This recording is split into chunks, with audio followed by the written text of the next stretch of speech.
Welcome to TW Sports Talk, another edition right here on the YouTube channel. We're coming off of an Eagles win. Eagles bouncing back against the Houston Texans. Although they obviously in the process losing Nick Foles for the season, losing D'Amico Ryans for the season as well.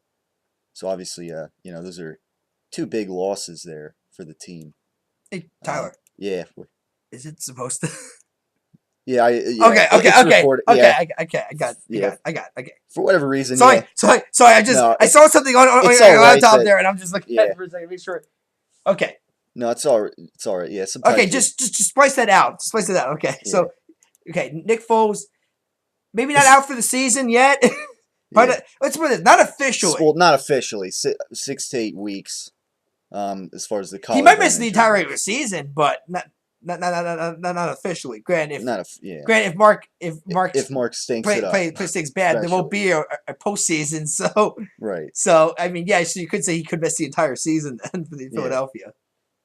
Yeah, D'Amico Ryans though is definitely out for the year. That's been confirmed. Achilles tear and which is the only reason why I won't harass him for just dropping a live ball after catching it. I mean, if he got hurt, to me it's like Victor Cruz. If you hurt something that you're naturally going to go and want to grab it, and even if you have a ball in your hand, you're just going to drop the ball in pretty much. Yeah, and especially in D'Amico's case, it was a live ball, and unlike Victor, it would have just been an incomplete pass then pretty much. Yeah, so obviously that was a big loss for the game. Now at least Mark Sanchez. Well, if Mark Sanchez were to go down, then you have Matt Barkley. But placing USC with USC. Yeah. How about that guy? Obviously, two guys that Chip Kelly drafts one of them, and then brings in Mark Sanchez in the offseason. Yeah. So obviously, I mean, in this game, obviously he turned the ball over. You would expect him to turn the ball over. I'm gonna give him an excuse for the Huff one. Well, yeah, the Huff one. Once again, Josh Huff. Everywhere this man goes, he just reeks of mediocrity. Mediocrity, pretty much. He'll make catches in games. I'm not gonna say he won't make catches there, but he'll make plays. He'll make plays for the other team easily. Like I said, I mean, great. I noticed he's been getting a lot more playing time. Yeah, which would make sense. He's healthier now. He's also a third-round pick. Third-round picks don't sit on the bench. Yeah, they better be on the field at some point. I don't say that he has to start, but he has to be on the field though. Yeah. But if he's a bust, I mean, I'm just gonna say it again. I better not see next year's draft class. Someone chip drafts with the name Oregon attached to it, because I'm just gonna say this guy clearly just has his love fest with Oregon somewhere. Yeah. Plus, it seems like every time, even Huff gets the ball thrown, there's some, last week against the Cardinals, Nick Foles had that interception. Yeah. Antonio Cromartie right in front of Josh Huff. And I said, the guy just he just, I don't know what it is about the kid, but he just, everywhere he goes, he's going so far, he's benefited the other team more than the Philadelphia team right now. Yeah.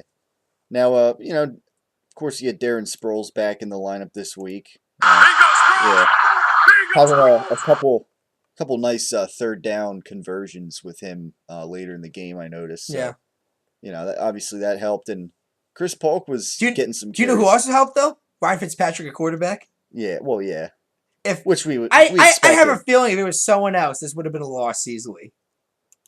I mean, Ryan Fitzpatrick, you would think it wasn't a bad game. He didn't throw any turnovers. I'm like, which Philadelphia does. Yeah. Philadelphia quarterbacks in that. In fact, Philly had 4 turnovers total to. Even I said on Facebook, I said, Philadelphia is truly the Jekyll and Hyde of the NFL right now. Because what team can commit 4 turnovers and somehow win a football game in the NFL somehow? Yeah. But then I probably should. But no, thinking we found the Ryan Fitzpatrick factor. It kind of adds up maybe a bit. And also the defense even played pretty well. In recent weeks they haven't been bad. Especially this game. Those points, obviously the pick 6 was, obviously not against the Eagles defense. And then you had that other touchdown after the Eagles turnover. And, they gave up 300 yards in this game. Arian Foster in this game was heading, he's one of the top running backs in the league. He was kind of playing hurt, though. Yeah. Well, he hurt himself in this game, but But yeah, I mean, down about Nick Foles in this, and I'm not, just ahead of, I'll get this out right now. I'm hoping not to, I guess turn anyone to the idea that, I think Nick Foles is a bad quarterback or whatever, or that he's not, quote unquote, the guy. I like Nick Foles. I like listening to his press conferences, and I like his attitude. But clearly, and especially in this game, again, I don't know whether this season it's just defense is adjusting to him or whatever, but so far this season, I mean, he's been, well, obviously Moore's been put on his back, and especially this game, but obviously maybe it hurts him that they haven't had Deshaun Jackson out there. I know, after the Giants game, people are saying, some people say, oh, maybe they don't need Deshaun Jackson out there, or, the kind of game Macklin had against the Cardinals here, people might say the same thing, but, still, I mean, you don't have Darren Sproles out there who, when he is out there, he's a guy to be accounted for, whether he's getting the ball or not. And, again, I mean, other than that, I mean, they don't really, I mean, you look at Macklin and Riley Cooper, I wonder what it'd be like if they had Deshaun Jackson and Jeremy Macklin out there in the receiving core. And then, of course, you got Jordan Matthews in the slot. But, I mean, a lot of disappointment coming out of this game. And, I mean, if there is a bright side here you want to look at it, I mean, obviously one aspect of it is, they almost, I mean, they should have beaten the Arizona Cardinals. I'm going to, I'll just say that right now. They had, so many opportunities, and, it's just a shame that, we're sitting here with a loss. And I know it's, you go down the schedule in the beginning of the season, and, a lot of people had this game as a loss to the Arizona Cardinals.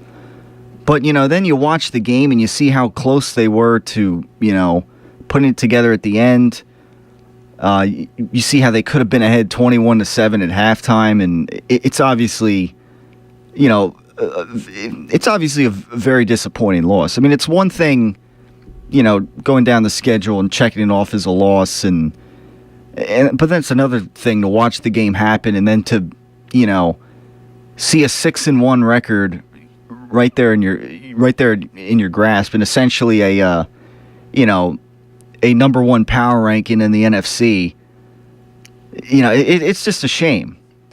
But again, I mean, they went toe to toe with a great team that they probably should have beaten, seeing as how some things played out, and seeing as some mistakes that were made.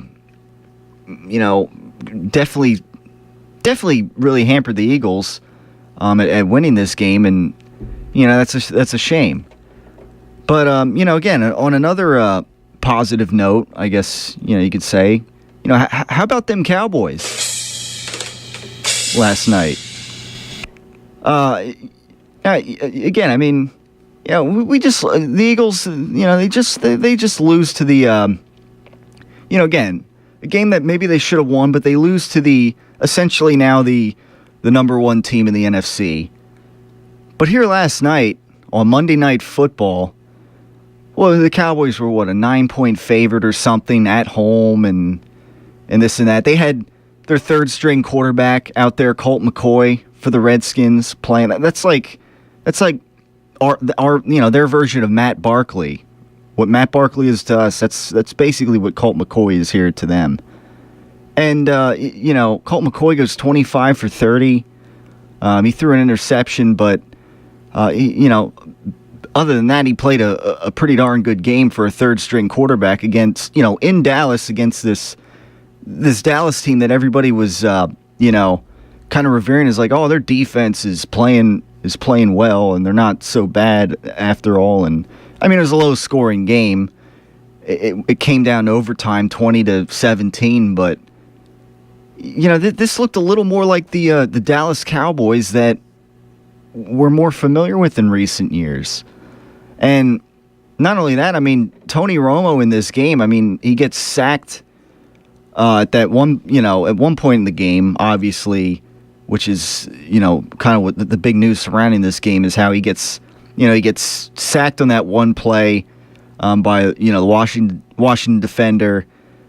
And in the process, the defender's knee kind of goes into Tony Romo's back, and it was a brutal looking sack there, and Tony Romo would have to go to the locker room then to be evaluated on his back after that.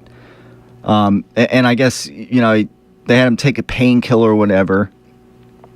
They had Brandon Weeden come out to kind of fill that spot for a little, which he did an all right job of, I guess you could say. And and then later on, Romo comes back out on the field, essentially doesn't really warm up at all, and the Redskins are kind of taking a look at that, and what do? They continue to blitz the heck out of Tony Romo, and and then you see him get sacked really hard again, and regardless of Tony Romo's status, I guess the status of his back, which I haven't heard anything yet, but maybe I'll take a little research into that, and maybe we get an update on that, because that's a big situation to monitor. You're talking about Tony Romo and quarterbacking the Dallas Cowboys. But, I mean, it just, you see him take hits like that, and you see, teams game plan him more, and they got the Arizona Cardinals coming up this coming weekend. I just wonder if Tony Romo is going to be able to make it through the season. I'm not advocating that, people try to purposely injure Tony Romo or whatever. I'm just trying to be realistic here. And the same thing kind of goes for DeMarco Murray. I mean, you saw last week, when the Cowboys took on the Giants. I mean, you kind of saw him, kind of rough up his ankle a little bit on the, the grass and on nobody. So I mean, and Murray's had a history of getting injured himself. So, I wonder again if he can last the whole season. I mean, DeMarco Murray had a great game. I mean, he had over 200 all-purpose yards, and yet the Cowboys were only able to put up 17 points against this Washington defense that, other than last night, has been pretty bad most of the year. So, you look at that, and they're playing against Colt McCoy and the Redskins, and, obviously there's got to be some concern down in Dallas right now. So, hopefully the Eagles, the Eagles, though, we worry more about what the Eagles can do and controlling their own destiny here, if you will. We'll talk about a lot of, the things I saw in that game. Again, it was a headache. Obviously, you had the officials that, maybe some people would joke were the MVP of the game, and kind of, and all the calls they made and this and that. But I'm not gonna really go there today. I'm not gonna be a guy that blames officials and this and that, because again, I saw so many things that the Eagles could have done here. So many things that if they had not fumbled the football or not thrown the silly interception or challenged, this play or called this play here or there. I mean, it's, there's so many missed opportunities here that had they cashed in on them, I mean, they essentially would have won the game for the most part. And that's mostly me, speaking towards the things that happen on offense. I didn't even get to defense yet, but we will get to more of that on the Tyler Werner Show today. Now, before we hit to the first break, let me deliver one of these from the KUR Notebook messages here. Attention, KU community. The KU cheer team is holding a designer bingo on November 2nd at 2 p.m. at the Kutztown Fire Hall. Tickets are $10 for 5 games. There will be great designer prizes, food, and raffles. This message of community interest brought to you by the radio voice of Kutztown University, KUR. So yeah, there you go. You got the KU cheer team in charge of that. Hey, Mama. All right, so way to get in the show today, 610-683-4859, or at facebook.com/Tyler Werner Show, or at Tyler Werner Show on Twitter. And I forgot to mention also, since it is an Eagle, we're coming off an Eagles loss. It is a Time's Yours Tuesday. Time's yours. Right here in the Tyler Werner Show, and we'll be right back after this. We're Cub Pack 180, and you're listening to KUR. Psst. Yeah, it's me, your heart. Listen to me. We've got to talk. High blood pressure is serious, and yours? Whoa. What happened to us? We used to be so much more active. But lately, you've been ignoring me. I know you think I'm just gonna keep ticking away forever, but you're wrong. You can do so much more to control your high blood pressure. Doing the minimum isn't doing enough. I'm under a lot of pressure and can quit whenever I want. Bet you didn't know that. But I like my job. Just treat me better. Check on me. Give me something green to nibble on every once in a while. And maybe we can do some exercise on occasion. Let's get to it. After all, we're in this together. Listen to your heart. Don't let it quit on you. High blood pressure can lead to a stroke, heart attack, or death. Get your blood pressure to a healthy range before it's too late. Find out how at heart.org/blood pressure. Check, change, control. A message from the American Heart Association, the American Stroke Association, and the Ad Council.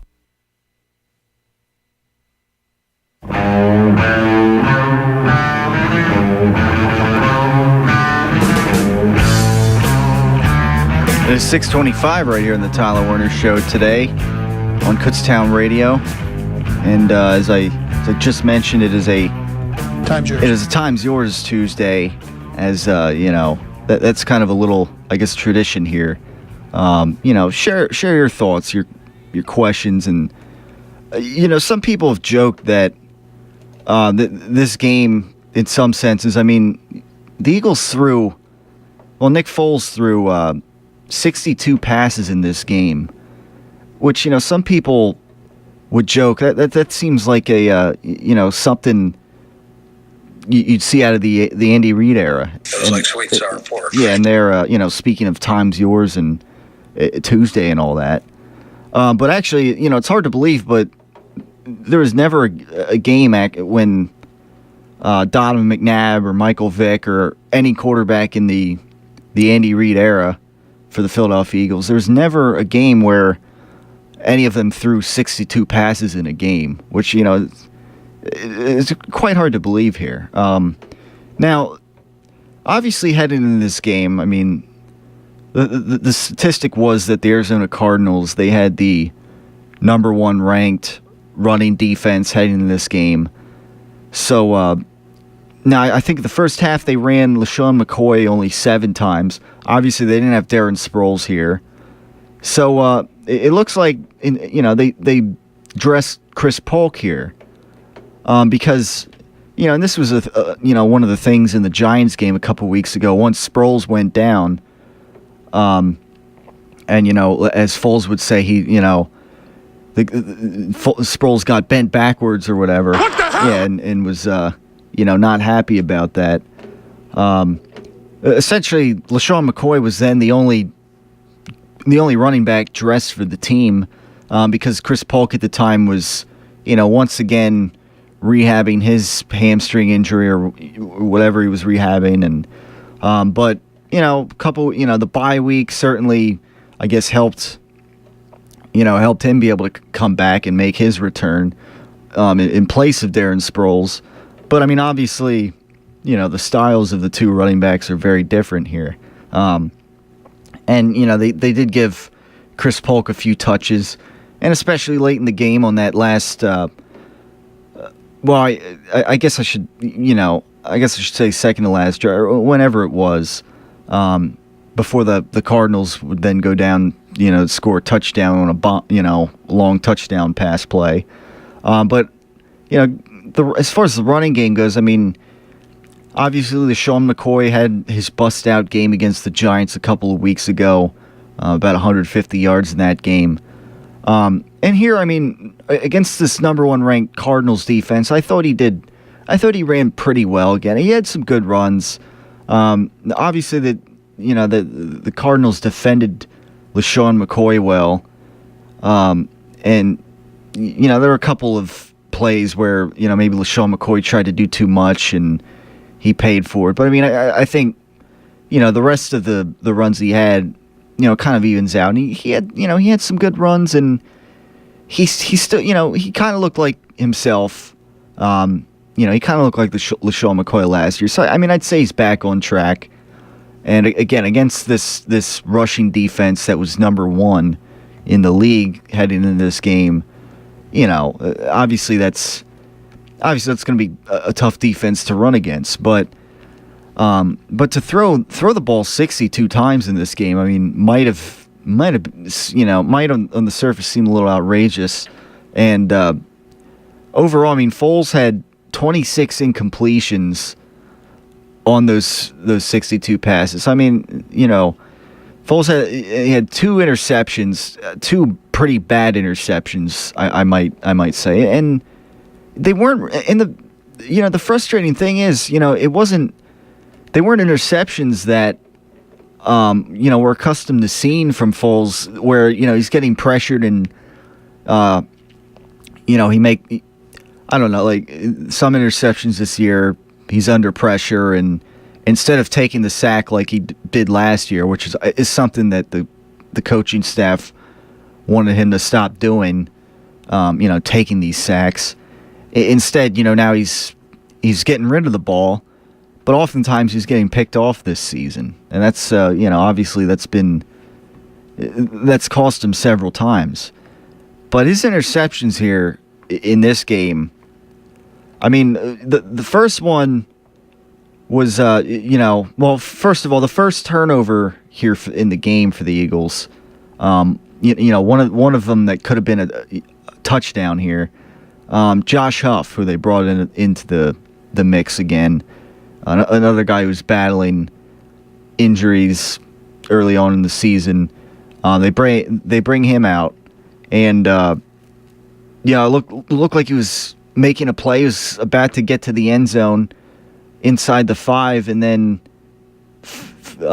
fumble from behind. Again, I mean, this is the NFL, and you gotta make sure you're carrying the football,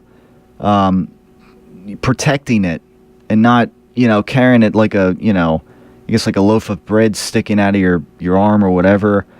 Like some guy, sometimes LaShawn McCoy is a little guilty of that. But he had, I mean, he didn't fumble in this game or anything. So I'm not. He protected the football well, but and Bryce Brown, that was one of the reasons. The Eagles, for the Eagles getting rid of him, he had fumbling issues, and even though he made a couple big plays, and at the end of the Andy Reid era, and when they brought him out, and he's fumble prone, and that's Josh Huff needs to better protect the football here. And other than that, I mean, Josh Huff didn't do a whole lot in this game. And that was a key turnover that the Eagles got burned for. That could have been 7 points right there. Even if he didn't get in the end zone that play, I mean, on that drive they were rolling, and I'm sure they could have easily have gotten into the end zone with that fresh set of downs then. The way they were moving the football there. Now, again, a little later on, you had the Foles interception.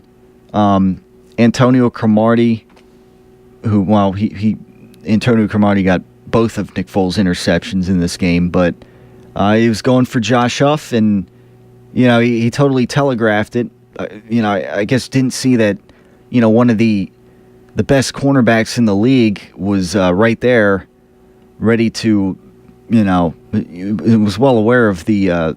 He was looking right at Nick Foles. I think when Nick Foles was getting rid of the ball, and he was in front of Josh Huff, and he's got a lot of ability. So Foles looking for Josh Huff, and gets picked off by Antonio Cromartie, and Antonio Cromartie, then proceeds to, he doesn't just stay in the end zone. He actually starts running it out, and it was actually a good thing for him that he did. I mean, he actually got well past the 20 after that with the ball, and so I mean that was a shame. So right there you have it. I mean, you could have been up 21-7 at halftime, because I mean they were right there in the end zone essentially on both opportunities, and points. Well, they weren't really points going the other way, but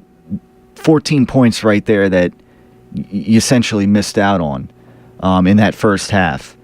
And I mean, again, had they been up like that at halftime, I mean, that may have changed the dynamic in the second, the play calling in the second half a little bit. But unfortunately, things didn't go that way.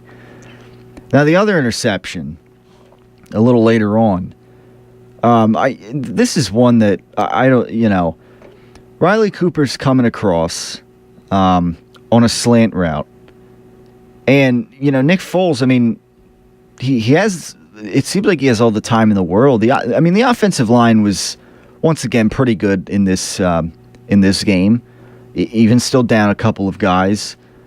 This was a tougher defense that they were facing against, and then the New York Giants defense, I think. But Nick Foles has plenty of time here. Riley Cooper coming across on a slant route, and I mean this is the kind of throw that Nick Foles should be able to make in his sleep, and he throws it. He throws it behind Riley Cooper on a slant route. You cannot underthrow a slant route. I mean, you have to know. This is basic fundamentals here. You have to know. You have to put the ball so that the receiver catches it in stride. And I mean, this is a basic throw here for Nick Foles to make. That again, he should be able to make in his sleep. And essentially, what happens is he underthrows he throws it behind Riley Cooper, and oftentimes the idea of a slant route is to quick cut across and leave the defender trailing behind you or whatever. Unfortunately, that defender was Antonio Cromartie, and he was in perfect position to pick off Nick Foles here. And again, I mean, once again, more points that they possibly could have gotten out of this, and this was a mistake that, again, should never happen in the NFL here. He throws. The thing is, I mean, it's got to be like this process in your brain that you've worked out many times, where you have to lead the receiver, and how hard to throw the ball and everything, and I mean, this is basic fundamentals here, and he throws it behind Riley Cooper, and again, unfortunately, Antonio Cromartie was right there, ready to pick off the ball. Now, whether it was intercepted or not, I mean, this, an underthrown slant route, throwing it behind the guy is, an underthrown slant route, whether it's intercepted or not, and that's, to throw it behind the guy, I mean, it's, I mean, it wouldn't have been as bad if he threw it and, it wasn't ahead of Riley Cooper, but it, hit Riley Cooper in the head or something. I don't know.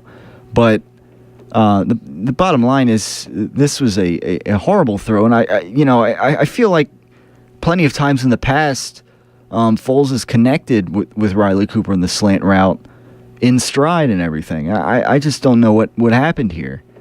You got Halloween coming up, and sometimes I just wonder lately when Nick Foles is making some of these bad throws. Again, I mean, Foles made some great throws in this game, but then it's like he makes a throw like this. He misses Riley Cooper behind on a slant route, and I'm wondering, like, is this really Nick Foles, or is it somebody dressed up as Nick Foles for Halloween or something, wearing a Nick Foles mask or or I don't know. Is it, did they pull like something with Nick Foles like they did with John Travolta and Nicolas Cage in the movie Face Off or something, and I don't know, take his face, have that surgery and put his face on somebody else, or interception. Now our side's got the ball. Sorry. Something like that. I mean, I just don't. Sometimes I just don't get it with Nick Foles lately. I mean, so far this entire season. I mean, he's had.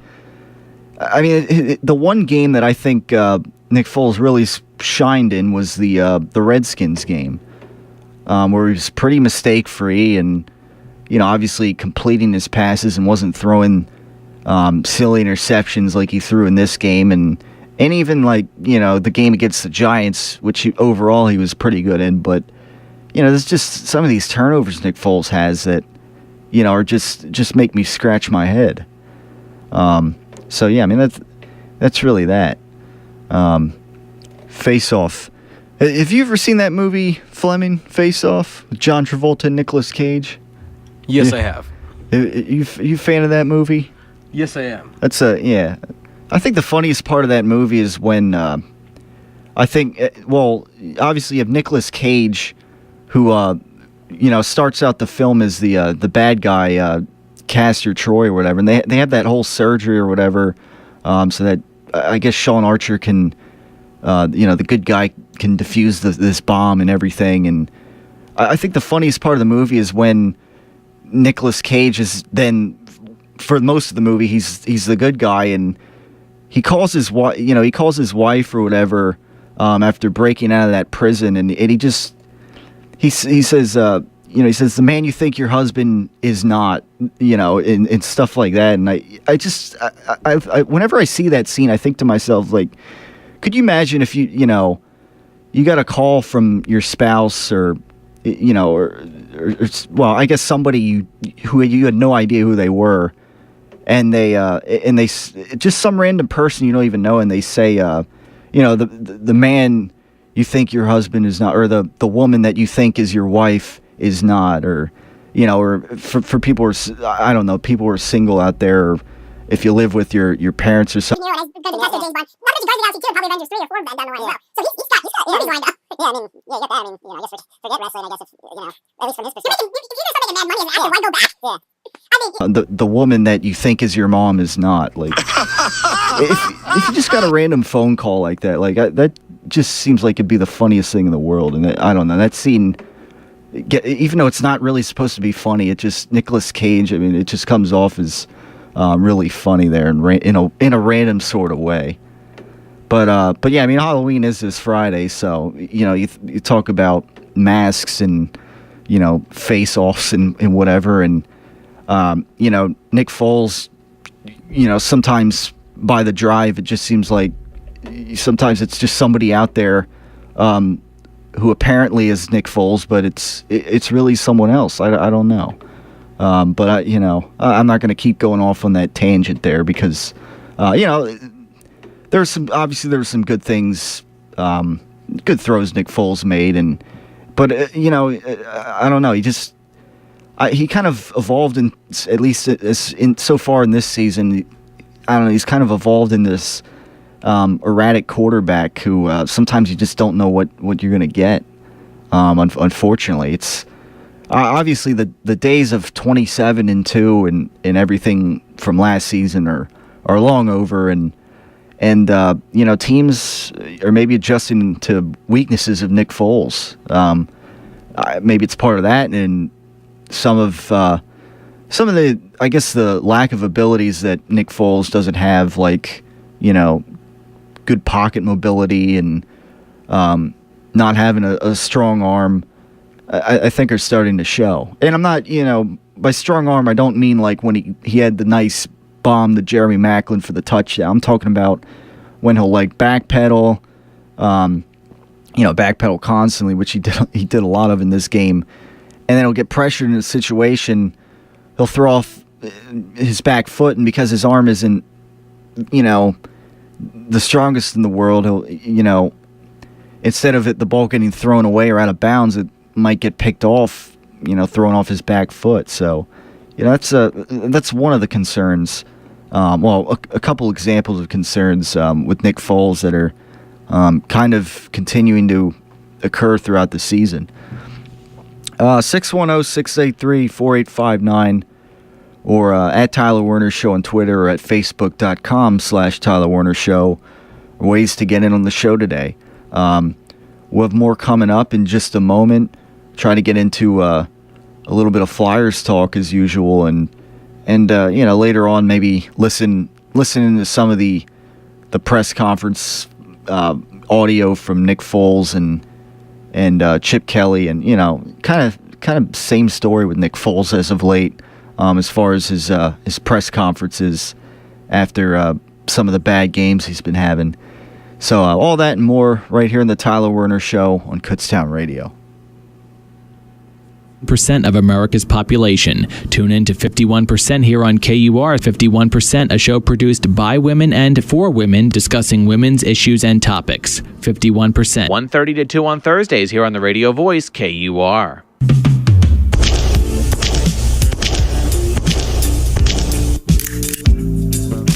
Did you know that 80% of KU students don't binge drink? Hanging posters again? Do you think that poster is really true? Yes, it is true. I am a KU health ambassador and familiar with the audit. KU students participate in alcohol screening each year. We use the Alcohol Use Disorder Identification Test. It is a simple way to screen and identify people who are at risk of developing alcohol problems. We have learned that the majority of students are taking care of business and focusing on academics. You know, most of my friends don't drink, so I guess what this poster is saying is true. Would you like to get a group of friends together for a bite to eat? Sounds great. Text me later. Kutztown Living, neighbor to neighbor. Funded by the Pennsylvania Liquor Control Board.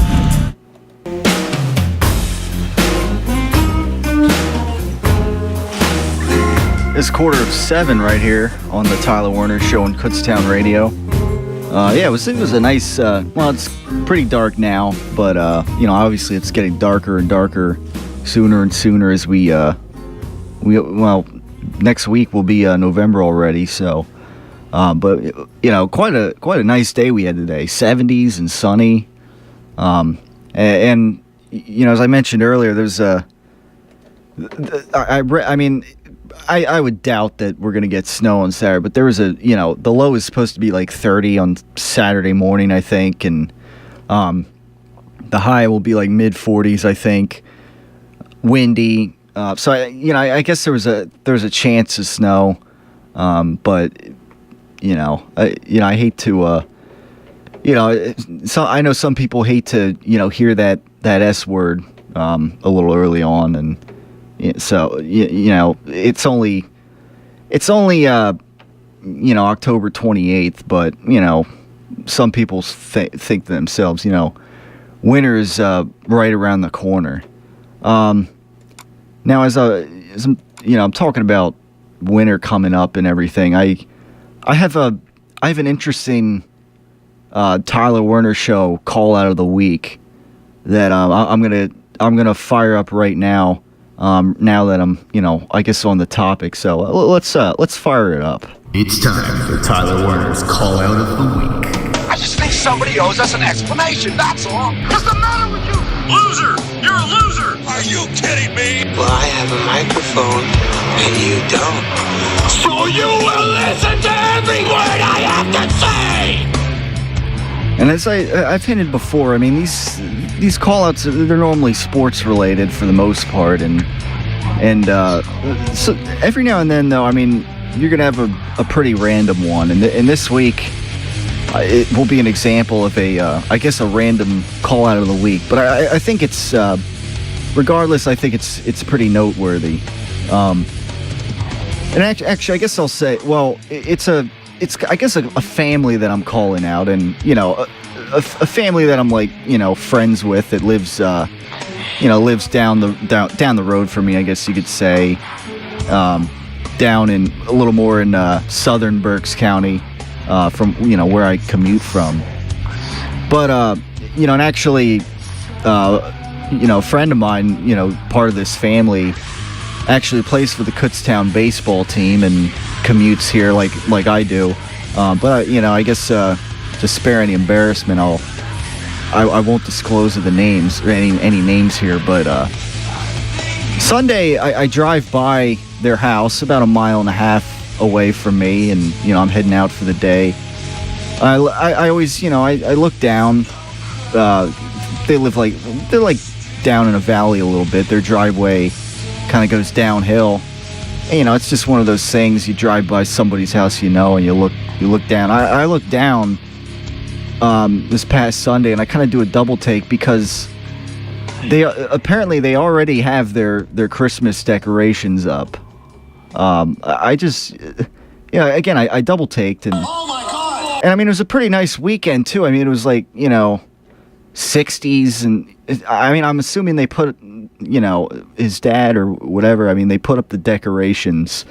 I'm assuming on Saturday afternoon or something like that when it was 65 and sunny out. So really when they're I guess when they're putting up the decorations, I mean, it's you don't have like that Clark Griswold effect when he's putting up the decorations in Christmas Vacation, and there's icicles and there's snow everywhere and everything like that because it's actually December. Oh God, ease our suffering, and this our moment of great despair. I don't know what I mean. I know they've had a history of like putting their decorations up, just knowing them for a long time, and I know they've put them up before Thanksgiving, and I mean, I think, at least in my opinion today, I guess if you're going to put up Christmas decorations, I mean, maybe you can do that during Thanksgiving weekend. I think you wait until December. I mean, because to me, I mean, the way I see it, I mean, to me, December 1st is kind of the beginning of winter, and I know sometimes maybe you get snow before that and everything, but I mean, because when I think of Thanksgiving, I don't think of I don't really have Christmas in my head until after Thanksgiving. Really, I mean, that's the way I look at it. I mean, fall. You think of Thanksgiving, it's a fall holiday, but here I look down. It's not even Halloween yet, and they have their Christmas decorations up. And I don't know if they were trying to beat everybody, in the entire Brecknock Township or Robinson Township area. That's I guess what you call the area I live in.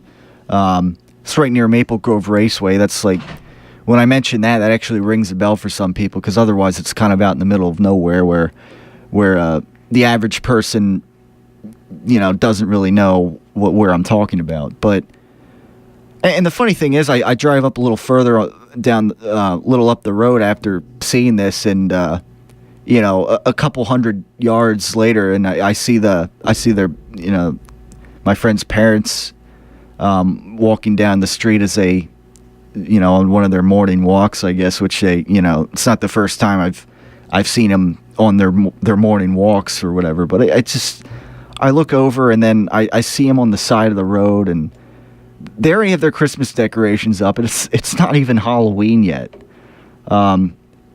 It's one of those things where I when to roll down the window, and you already have your Christmas decorations up, and it's not we haven't even got to Halloween yet, let alone Thanksgiving. But so I mean, again, I don't try to rip, I mean, it's a nice family, and I'm friends with them, but it's one of those things, like, you already have your Christmas decorations up, and I'm sure when other people drive by their house, and they see the Christmas decorations up already, I'm pretty sure I'm not the only one that has the same reaction.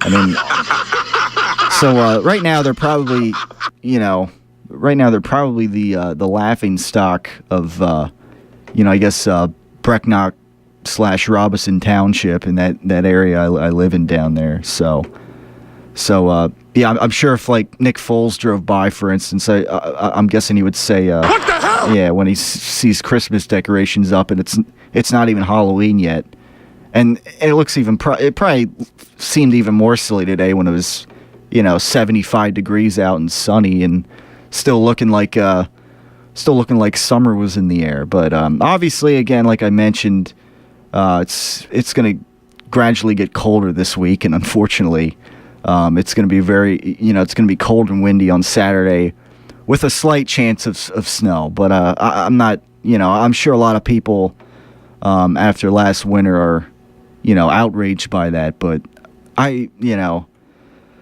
take it with a grain of salt, I guess. I'd be shocked if we got a huge snowstorm or anything, but just kind of a little message that winter is on its way back, and in that, I guess the holidays are coming in for some, like my friend and his family. I guess tis the season already for tis the season to be jolly, I guess. But anyways, we're almost halfway through the show, so before we hit the halfway mark on the Tyler Werner Show today, and before we get into more Eagles talk and some Flyers talk, as usual, on air fantasy football with Fleming and I, picking our teams and everything, and digging into the results of this past week's game. The selections that we made, just to get that document up here, that Word file. I'll just preface it by saying this: whatever the points record was for either of us scoring this season, I shattered this week. 88-32 was the score in favor of me. Now here's the thing: I had Arian Foster as my running back, who had an absolute field day against the Titans. Jordy Nelson at receiver, he didn't do anything. Antonio Brown, the Steelers, again, field day. Rob Gronkowski, 3 touchdowns, field day. And the Bills defense, who I had, they gave up some points, but they had 6 turnovers and 4 sacks, which helped me out in that regards. So 88 points. I don't know what I think at some point maybe I got into the 60s, but with all these field days that's some of these guys on my team had, I put up 88 points here with our point system. So which is mainly based around touchdowns and yardage bonuses, at least for the everybody but the kicker and the defense. So obviously those were some key picks there for the on-air fantasy football last week. So as usual, we'll wipe the slate clean, and we'll pick new teams between Fleming and I right here on the on-air fantasy football competition between Tyler Fleming and I.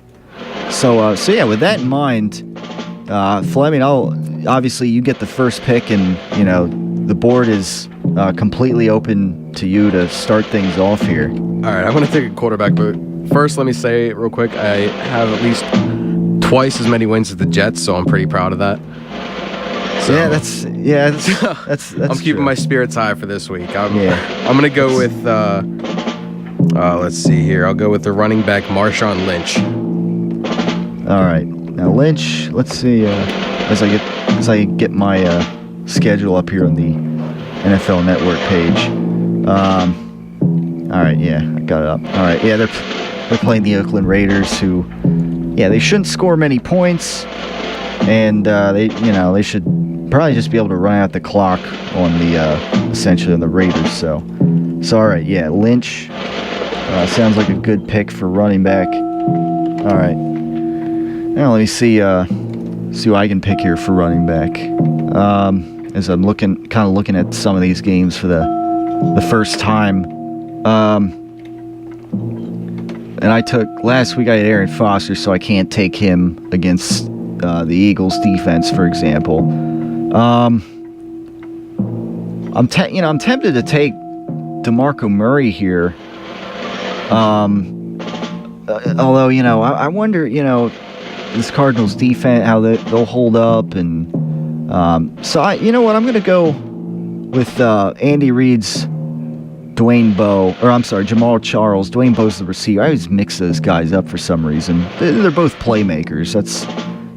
But I'll go with Jamal Charles from the Kansas City Chiefs on this, which is kind of fitting since it's a Times Yours Tuesday, kind of an Andy Reid theme kind of thing here. So, yeah, I'll take Jamal Charles at running back. Now my pick next. Do I go quarterback? Maybe I'll go quarterback as that's open. Now,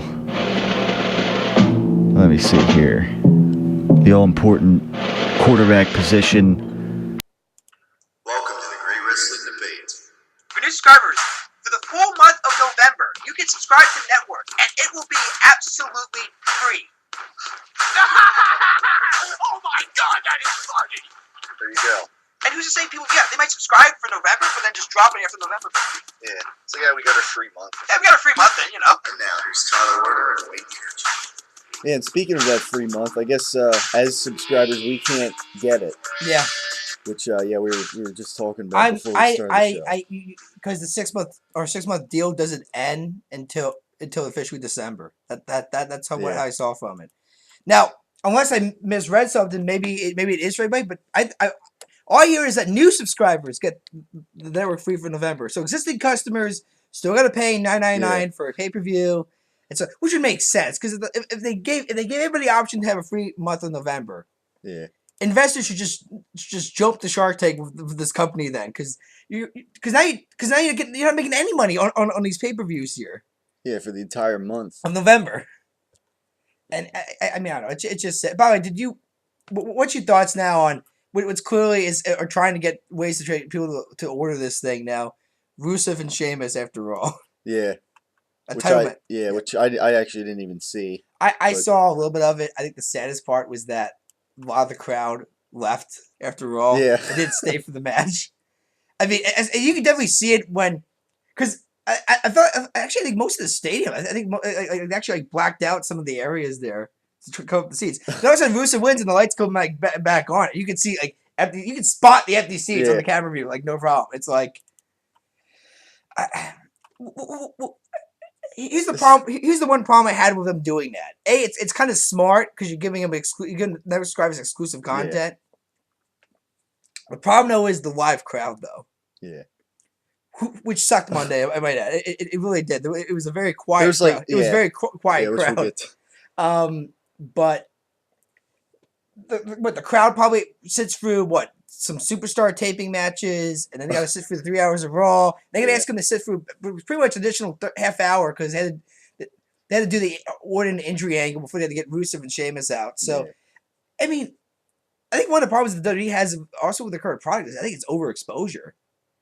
I think they offer way they offer way too much. I mean, less is more sometimes. People, less is more. I mean, there's always so much WWE someone can probably handle in a week span here. So I don't know. I mean, but that's mine. I think that's just. I agree. I mean, don't get me wrong. The whole month of November deal is just screaming desperation. Yeah. They really really need to get high numbers to make this thing work. And honestly, though, I don't see it with the whole now dropping the 6 month deal. Yeah. So anybody else can just drop theirs